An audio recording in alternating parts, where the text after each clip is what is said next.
any and other domestic animals are there. So when the flood or any natural calamity occurs, the humans are in hurry to save their lives. No, they do not think about the other animals' life.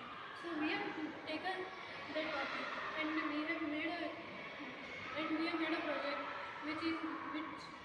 whose name is Flood Rescue Automation for Animal Rescue.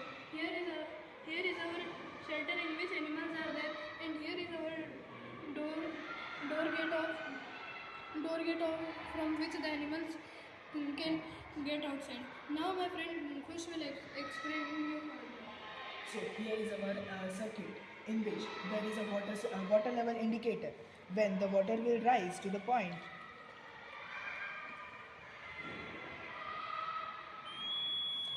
it will alarm and save it. And here is also a rain sensor which will detect when it will be flood causing situations. When there will be flood, the gate will open automatically.